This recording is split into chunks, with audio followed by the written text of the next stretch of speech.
I answered Daddy Dave.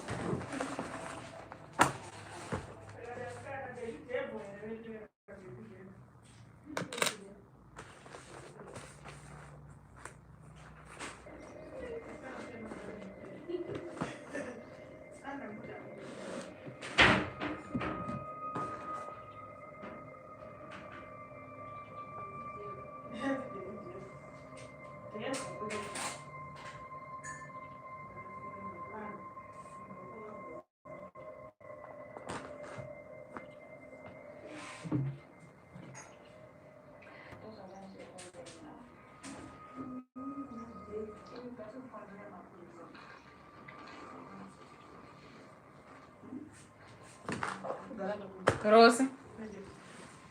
Unonzi cute zita rako ranhasi. Cute. Wow. Nice. Hi guys, how are you? A long time no see. Ndakusuwa guys. Hamusi kubatika comment section. Chichiri kuitika. As I started this, just give me what I deserve. See, Junior Masanga, what do you mean? How are you? How are you? How are you guys? Kingfish, how are you? How are you guys? I know kuti ndaita live times are tricky. I just have to give you a quick update. Kutaurawo nevaripo vacho. I know kuti vasipo muchazoona ra video, right? But just know kuti I appreciate you all. Pane vanozoti ko live raitwa nguva ndisingazive. Don't worry. Ukangoriona later zvakangofanana naizvozvo. It's only ngoti ndisingakwanisa kuzokuita shout out like now. But well guys, kune vasati vaona drama redu nyowani rinonzi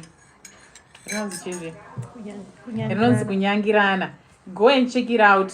Pane episode 1 izvezvi. Episode 2 handisi kukanda. Pane zvandoda kumbonyatsoona. Ndoda kumboti nonoke da kumboona mbichana because times atiri kukanda ma-episodes edu iri kukanganisa engagement yedu. Tinofanira kukanda times dzinenge dziri vanhu active paYouTube kuitira kuti ma-views edu afambe zviripo. Saka hazvisi kubatsira kuti pane vanhu 20 something thousand panapo. Ma-episodes edu achiguma kuonekwa nevanhu vane kuma 10,000 maximum. Pane zviri kuitika. So, sorry zvenyu ndichati nonoke imbichana. Pawelicious Media wagwana. Uri sei undibate shanda ndoda kugadzirwa maposter epa mamovie. Yeah, so ndaona bamukuru wangu panapa. Avid Solutions, how are you? Muri sei? Aiwa tatsikwa nababa mumusha. Vanenge vada kumbonoti madam vari kuita sei? Yeah, so guys, it's just a quick one. Tashuka kushoot, toda kushoota futi mamwe ma-episodes kunyangirana, right? Kunyangirana ma-episodes akazara. Tiri kushoota hedu nhasi, but pane akawandisa izvi pane about 3 ma-episodes arifanira kuonekwa nemi. But guys, pamunoona kalike emotion yaka kuti isusu tinzwe manyemwe, because imagine guys, toposta nikirikini rotadza kufamba munhu woona ulaike. Guys, wozoti unondifarira wonzwa munhu achitoti mishi ndikufarira zvisingati ndiri kutsvaga ndiri kuita sei. But ndo only support yaungandiitire. Hausi kunditengera drink chino ndakakufadza sei. But ndo kusupporta because iwe ukalaika kana kuti ukashare ukalaika ukakomenda, YouTube inorekomenda kune vanhu vakawanda because inenge ichiona kuti i-good content. But iwe ukangoplaya wobva ungosiya zvakadaro, unenge wandisupporta papi. Hapana, zvakafanira kuti unenge warega kutongoona because hazvisizvo zvinoita kuti tirekomendwe channel yedu. Andika guys, like now ndakamira kuposta ma-episodes kufacebook because I want to focus more on YouTube, right? But then muri kundirasisa guys, ndakangodzimara ndaenda ndinoenda hangu kufacebook. Now we are talking business guys. We are doing this for you. We are creating this for you. We are living bamabasa edu atinotaramisa kuti tiuya. I know you owe me nothing. Chipo changu I owe you because ndine chipo chacho nevamwe vangu tine zvipo zvacho zvekuti tikuratidze zvekuona. But at the end of the day, sometimes give us something guys. Munofanira kutipoka something. mungoti something guys, kungotiratidza kungoti oh at least we are appreciating you. Hatikokumbira kuti nai vedu tipewo drink, tipewo hanzi send hako to inbox urikuti chiosha Pawelisha ndiri kutaura iwewe sha. Ndinoda kugadzirwa maflyer, ndoda kugadzirwa makava. Latest yedu iyo inonzi kunyangirana. Are you sleeping team? Kupi? No. Takamuka wani nai. Oliver Nyikadzino, how are you? Faith Yaya, Uriseishas, how are you doing? We are late, a gifted daughter. Thank you so much.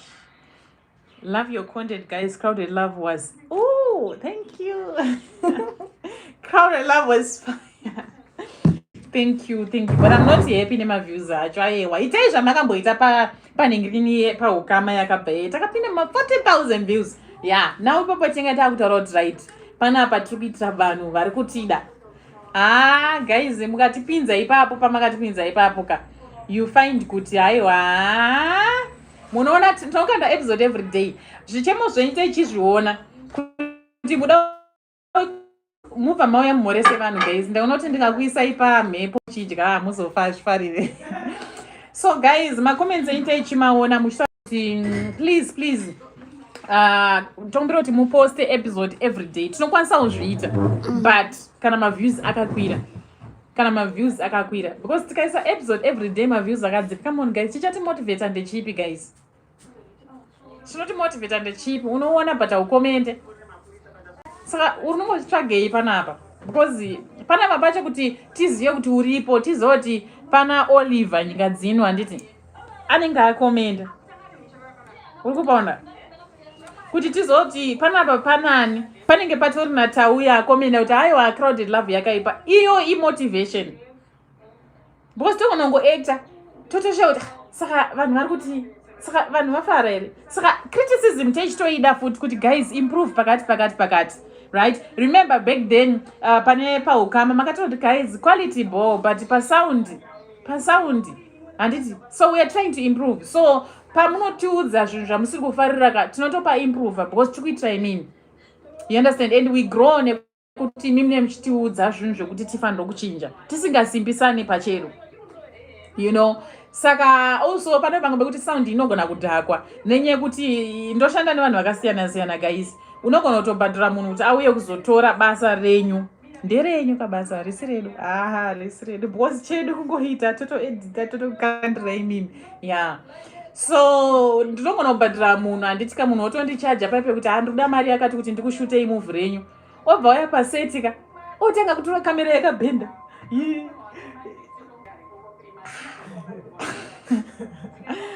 Ndinokwara neshungu guys, ndotoita stress. Like I haven't been feeling well lately.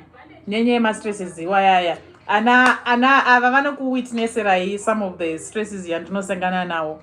You understand? Kuti okay, saka waya uzoitei. Right? Watunga here. Wauye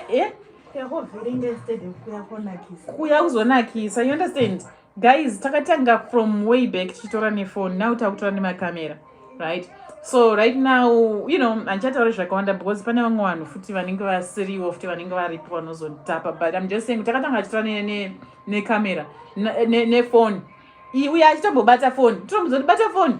Akakakarapa kachitombobata akamanja akandaita kekurova paseti bajake. Akane bed history nekudzidza. Sharon, fuck man. You understand? Because I could deliver. But now ndakuhaya vanhu vekuti vatitire zvinhu. Murume mukuru obva uya achitonga ari kudhako. You understand? Uyu ndogona kumutuka, but ndotuka here munhu wandahaya ndofanira kunge ndichimurespect as well because munhu anenge achitendere professional ndayozoita basa. At the end of the day ndobva ndanzwa vanhu vangu vachitaura kuti ko sound mishi sound. Ndorwadziwa guys, but ndofara muri kuti muri kundiudza because ndakutoratidza munhu wewe wesound kuti iwo ndiwongochitora sound ona zviri kutaura vanhu hauna kudeliver. You understand? So guys, I'm just wrapping up real quick kuti tinosanga nezvinhu zvakaita seti tizobuditsa chinhu. Kune vanokomenda guys. Vachizoroti mishi tafara nezvakazvaka guys. It means a lot. Ndiri kutofila emotional. Misodzi yangu yato ndofila emotional because ndofunga kuti saka pane vanhu vari kuappreciate what we are doing guys. After all the hard work, after all the stresses, sometimes I get ripped off pamari chaipo chaipo zvokuti munhu anenge aingofunga kuti mishi ane mari chichichichichi handikamurupona otokudza kuti imari yakati. Then I'm like, guys, so if you are charging me mari yakadaro, inini I'm not even handisi kutombobhadhirwa neyoutube. If you check, that's why ndikuti my views anofanirwa kukwira because $80 I sustain this shoot. You know what I'm saying? Saka iwewo kana waya pangu paseti pangu uchitaura kuti uri kuda $200 for example, right? Okay, not for example, but munangona kuti ndikuda $200 pa 6 or 5 my episodes. You understand? Yet anga achisheka kamera, yet anga achikanganisa sound, anga achita sei zvakawanda zvinodzosera zvinhu zvangu kumashure handitika. Then I'm like, uri 5 my episodes iwaya vanhu vangu vanenge vachitoda ma episodes every day. Saka chindiudzai guys kuti imimi pamune muchina ma episodes every day handitika. Inyaya yekuti ndenda kucalculate kuti kana munhu ari kundichaja dollars for example, sometimes 250, sometimes kuti kana ari kundichaja $200 pa 5 my episodes. Saka ndikapostera vanhu 5 my episodes kuroti svondo rinoiri my episodes akapera next week ndikufanira kushuta kundirame chikunzirai zvinyowani. Saka kuroti pamwedzi chicalculate yekuti inenge iri mari kuti tisvike ma 20 episodes. You understand? Saka ndo zvimwe zvinhu zvatichisangana nazvo. So guys, I'm just simply saying kuti ma comments enyu they keep us going. You understand? Ma comments iwayo anotiita kuti sometimes they even motivate me. Sometimes I'll be alone zvangu ndichiona zvinhu izvi. You know, sometimes ndotopinda mu comment section YouTube ndopinda, ku Facebook ndikanyepa, but ku YouTube ndopinda because ndiri kuposta zvinhu zvatiri kuinvesta pazviri, simba redu rese and everything. So ndopinda ma comment section ndoona kuti vanhu vari kuti zvakati, vamwe vanhu vari kutaura mashoko akanaka anokurudzira. Ndobatikana kuti saka vanhu vanototidawo zvakadai. So saka vanhu vari kuto appreciate. There's this comment yandakaona last week here. I was like, God, saka munhu appreciate zvakadaika. Ndakafila kunge andibhadhara because I was like, this episode kuti ibudeka papaitika zvakawanda. So at least pana someone I appreciate. Do you get what I'm saying? So when it comes to this thing, guys, isusu vamweka takapinda nemoyo. Inini, I'm not doing this for fame. You know, we are not doing this for fame. You understand? It's a calling. I'm supposed to do it. You know, that's why I even take Anna Maria Kumba to put into this. You get what I'm saying? So calling. So inini handisikuda fame yekuti ningi. Of course munhu unozondiziva hako because ndo zvazviri. But it's a calling we are supposed to fulfill. We are supposed to deliver. Yeah, so that's it, guys. Takuda kupinda paseti zvechivamwe watosiya weiri patable. Guys, say hi to hi guys. To Pedzi. Anzi gezai. Hi Dory. Hello. Awasikumbona. Dory mwana akandishungurudza. Uyogara. Asa ndinambovashungu. Gara pamakumu.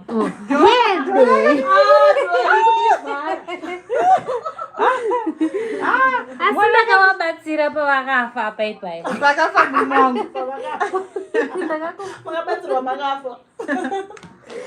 Pavakafa ndakavabatsira what? Hands with Dave's problems with Auntie Dory. What's the name? What are you saying? Savior Mungu, thank you so much. Hands, we are being delayed na Tina Bounty. Yeah, Hands. Lisa Jakera, thank you. Hands, give it up, guys. You're doing well. My actors, everyone gonna keep up the good work. Thank you. Tatenda.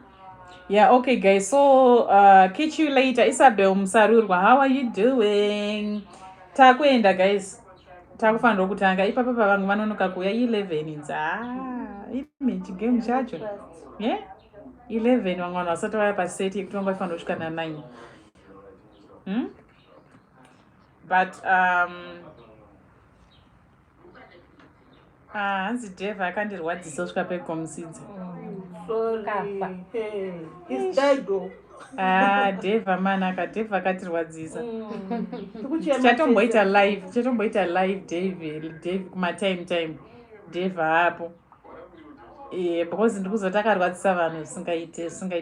Anyways guys, vasati vaona drama redu nyowani rinonzi kunyangirana, go and check it out. Tichiri pa episode 1. At least ukaona richiri pa episode 1 tinobva tangofambirana. Obviously guys, makazviona here kuti kana pane ma playlist panapa yekuti kana uchivhura video unokwanisa kungoenda like pachannel ipapa pobva ngosearcha kuti playlist. Panobva pabuda playlist yese Crowded Love, ubvoona maepisodes ese anenge akaiswa muplaylist. Kunyangirana yacho ichange iri futi muplaylist zvekuti unenge uchiona one after the other. Better late than never. If they arrive, stop working. Yeah, better late than never. But hey, time is everything. Kana takutotanga so patoitika mistake hombe. Indasvika na 6 panapa, indasvika na 6 because I wanted to book. But wasvika nanguva yeros na half 8. Inini na Shero na Dori tasvika na 6. Kadori akanetseka, kadori kanongogara mubhuti kototi hande color gauge. And let's wait for episode 2 in the mid of the night. Okay guys, thank you Isabel. Dev is in a new movie. Yes.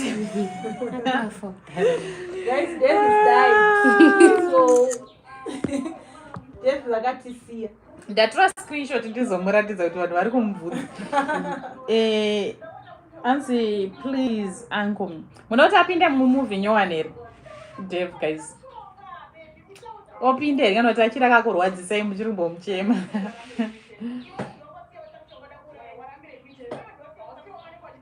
So guys, toenda hedu here. Keep on supporting us. Bye bye.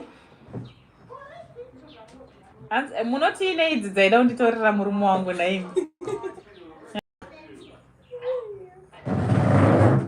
Manje nhasi ari kupinda achiroveka zvakaipa. Hanzi Chief Rabbit there. Jehovah. Manje Chief Rabbit manje ka. Chief Rabbit nga. Yeah? Chief Rabbit murume wa Sharon. Alright. Aitaseiko murume. Hanzi aripi. Alright. Batika pasenti futi yeye. Aina noteya tsuro guys. Ndiye mumwe asina kubatika pasenti. Ndonzi kuda kutodyiwa pashuti tsuro dzacho.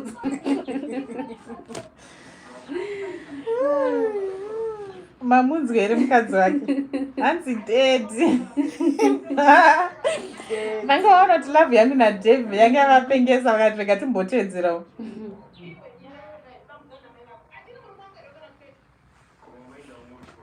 Hanzi this guy loves me, I'm stopped. What do you mean, Isabel?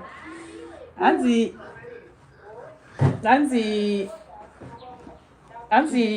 Dave akakula down. Yeah, I remember ndakaona comment yemwe munhu futi achiti munhu akafona, pane munhu akanifona. I hope kuti kana aripo nhasi unofona kuma time Dave anenge aripo because akafona, but manje nyeye kuti ndofonwa nevanhu vakawanda kabaya kama ndaluza that contact, but otherwise akafona achida kuzotora futi na Dave anenge apo, the one who wanted to take your husband. Yes, come here, let people see you, man. You wanted to take my Dave, man. I'm coming. She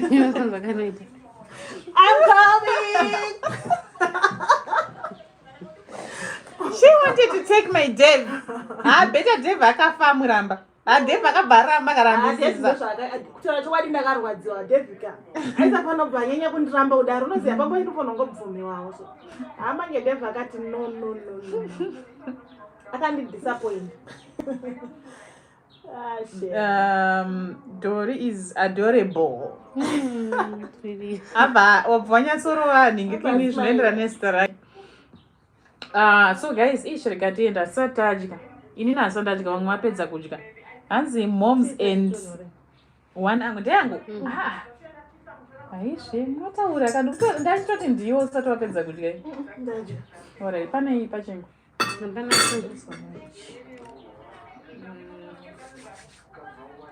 Saka nimadya mazaini nda kunyiwa. Ndambudya mazai. Ndazoti nemazai. Munozomabika. Mafarida so it is now upsina.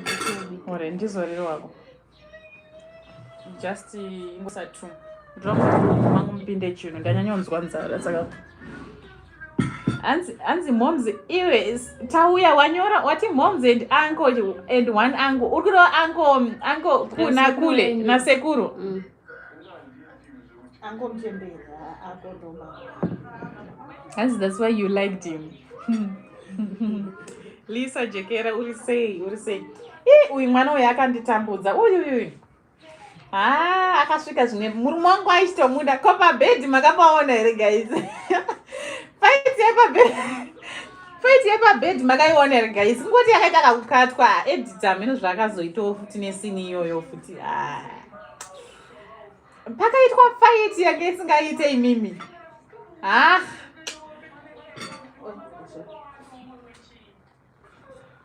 Hanzi uri kutarisa idero. Alright. Kune mari kutanisa kuti mvuwira waisa unoitera. Ndichafuwirwa pano nhasi. Ndogara nchirwara ndingamufuwira ndichingoisirwa. Hanzi na Madeline Chikari.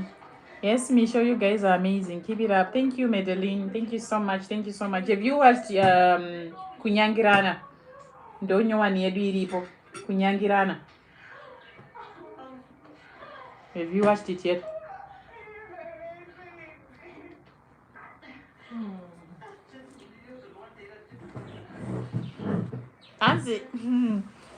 Anzi nawadzanai.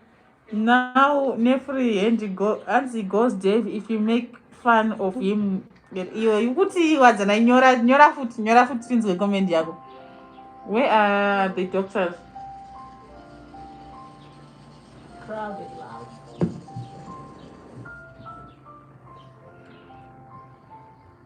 Tanaka dube. Mondira girl nasi njataura ndine chikafu muromo boss da kufambirana ne comment nenguwa. Iramba vura sei. Welcome. My late comers I. What do you run zika kam group as? Material. What do you? I want this online.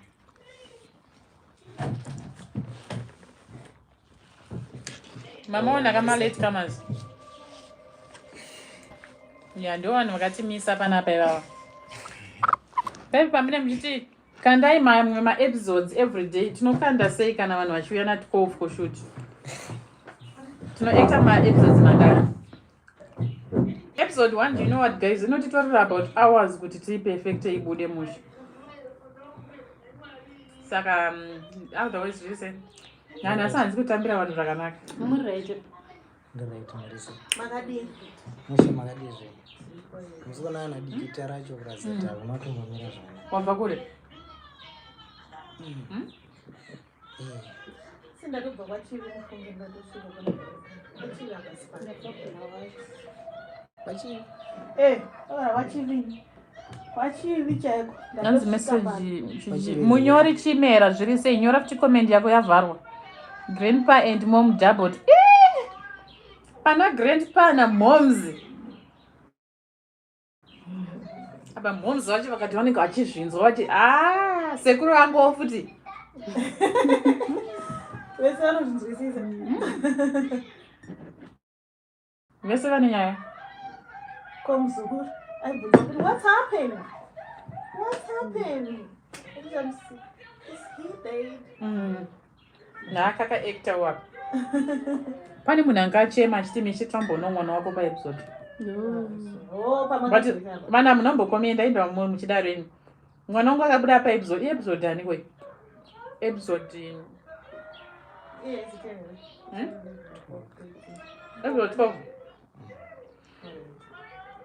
Munombokomenda mwana wangu akabuda paepisode 12. Kana mbototi agona kuacta here kana kuti haana. Handi ndikafanira sei ndiye anosara achifambisa basa musadare. ndianosara ari boso yedu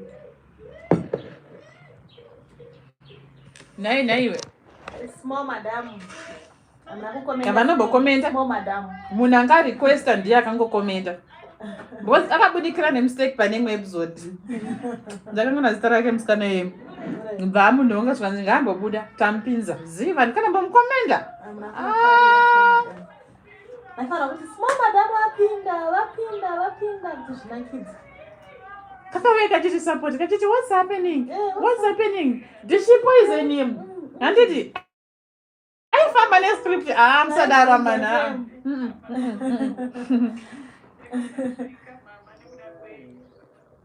hanzi that DJ Sparks is in the wrong place. Yeah, wati James Karani wako taura mushi wa DJ Sparks waita se. Even if you finish me when the bags were thrown out, Dory and Rabbit. You want to write with your seiko. Didn't you come okay? iri kure ndiri tikupengera maverenga andikuita ndomanyorera aita wadzana uri kundiita seiwo hanzi me when the bags were thrown out, Dory and Rabbit Magaya for go for a walk. Bandaibata ari kuti akanakidzwa nepaipepa vakavharirwa gate. Wakanzwa sei nai musikana wakanzwa sei pawakavharirwa gate pawakasvika ndakiya gate paipe uchiti kuda unoratidza murume wako imba nii ndakabatikana moziva ndechida kuratidza chumba shewe imba ndakusvika ndakuvharirwa gate zviriko here negezi ungonoti sisi vangu ava vasisisi kwava koka murume kacho manje hanzi ona manje zvawazoitisa ona zvawakonzeresa unonoratidza kupi kumwe kwakanaka kudarika ipapapa.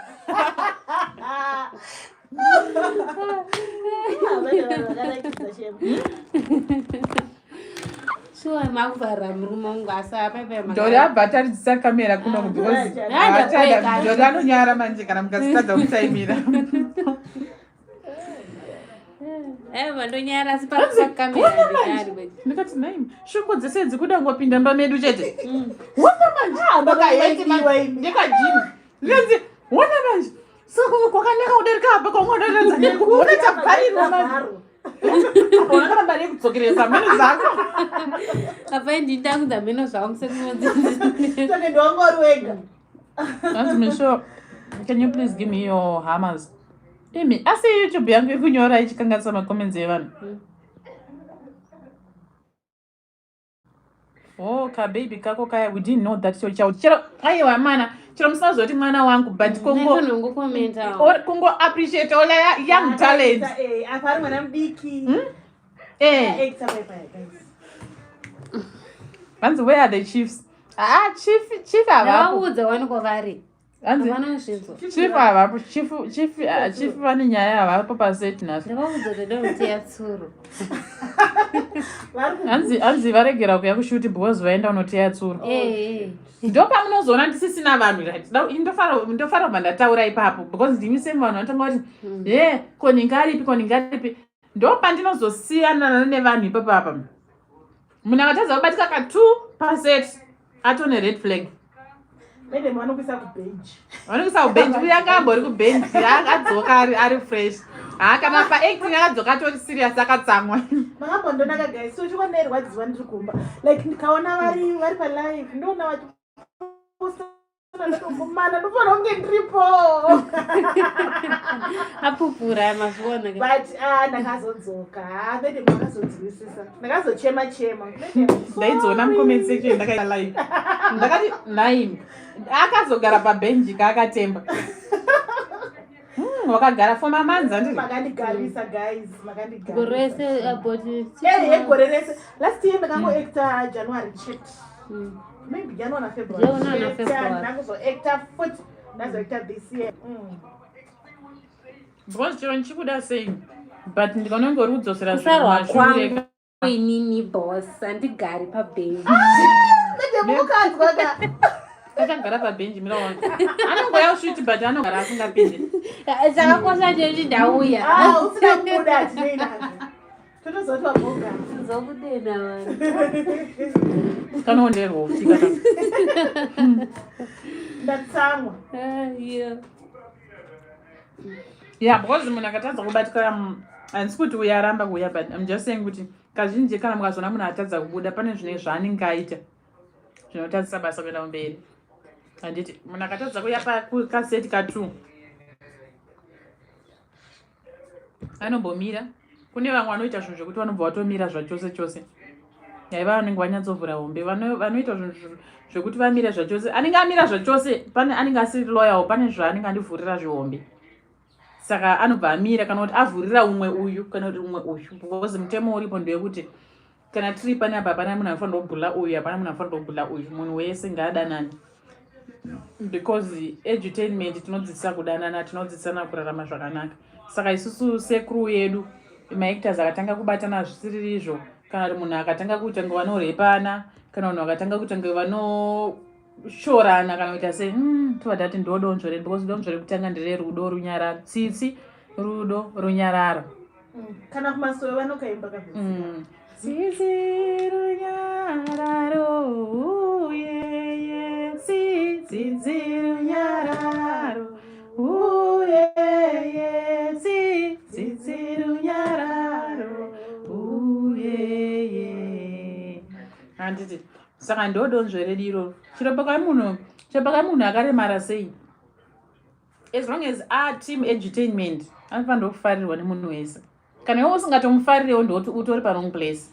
Kana iwe uchifila kuti nhingi ini ndinochena kudarika nhingi, saka nhingi ye ndofanira kumushora ka, unenge iwe ndonenge uri parong place, ndopamunozona. Saka mukaona munhu asisabude mozoti pane something. I know inini ndinogona kutotadzira vanhu, but ini ndiri free zvekuti tine time yekutoti ndototi ndine zvandombokudhipisira here, munhu ototi inini pamunombondidaiso, ndototi sorry shamwari, zvinenge zviri zvebasa. So guys, yeah, as I said, is DJ Sparks in here, in the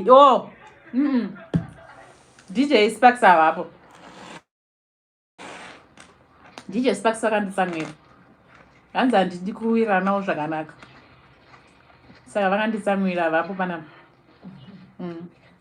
Vakanditsamwira hanzi handibatike, ndongoda kubatika kana ndakumuda paseti kana kuti chi, but vanhu vanenge vasinganzwisisi kuti kana ndabva pabasa iri kai pasocial media ndenge ndakumboita futi zvelife yangu, because ndine life yangu inofanira kunge ramba ichifamba futi.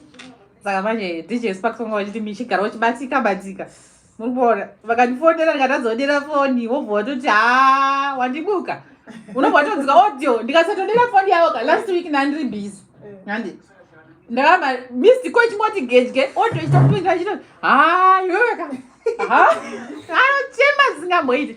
Saka izvezvi wandiraza iwewe ka ndatoshaya kuti ndoita sei, saka you understand. Saka varipo vachabatika zvavo, tichawirirana ndichavakumbira sori, vachabatika. Muda kuona paepisode vakagona here yavakapinda iyeye, vanga vaine flu, vakati mishi wandipinza paseti ndine flu. Ichichi ndikati wangu isi tinotoita tichitorwara. Last time ndakatomboita ndine zino, umwe musi ndotomboita ndinzwa mabayo, uye haasi tonzwa mushe, but tinofanira kutoita. But anyways, DJ Sparks kubvira kudhara zveacting vaizviita. Kune vanhu vakatanga kutovaziva kudhara vaitoita zveacting vasati vapindi, vanga vari chidj, but vangatone production yavo yavaifambisa zveacting. As you want to talk now and you're harassing people, Dory, you're being dramatic. Dora need drama, guys. Dora need drama. I said, is DJ Sparks alright? In the Iverenga. Charity choka is really say, Rudo ndei. Guys, ndakuenda. Kune wasataona, kune wasataona kunyange, masitacho ngakawanda musoro. Kune wasataona kunyangirana. Uyo, ato kuma lollipop. Ndisha aninga ajayo. Gamano wanoisa shemo. Kana tisina chef wanotibikira ka Sharon Dori ndiyanenge ari ndiyanenge achonoti zvakati Magaya ari mere, nyama yakupera here, zvakazozo achichatura ari imomo, izve zvakupinda mumalollipop. Vamwe vasati vatombodii.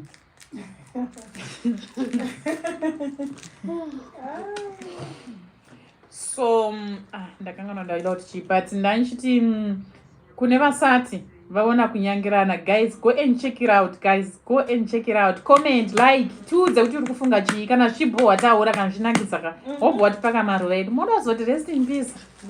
Life yatikurarama imukuiziya. Chaona mazi uyu tiona maruva zvakunzi vaigona ona apa. You understand? So now is the time is now. We love you so much guys and catch you later. Tichete live manheru hanzi paidhori chidzva anotora ega nadedi nashewe hanzi chidya ndechashewe hanzi chidya chinodiwa nashewe kwete iye urane respect guys anototi maoneri vasvika mamhanja vakarova ziva rapa minoti vari kubatadza zivi vasvika mamhanje na11 kuna zvakadaro guys kune vakaona kunyangirana maoneri agent nditonyara netimes ndasvika vakawanda kuseri kweruva iri wakawanda neruva so guys kune vakaona kunyangirana ndiagent vakafambisa nyaya dzangu kunyangirana kune izvozvo zvakapulana mazviziyaka so amino nhasi vawezotitira chiagent. So guys we love you so much and have a good day. Say bye to the people. Bye. See you. We love you and stay blessed. Stay blessed. Madam, mwana madam ndo wakundudzira chirungu. Hanzi we love you and stay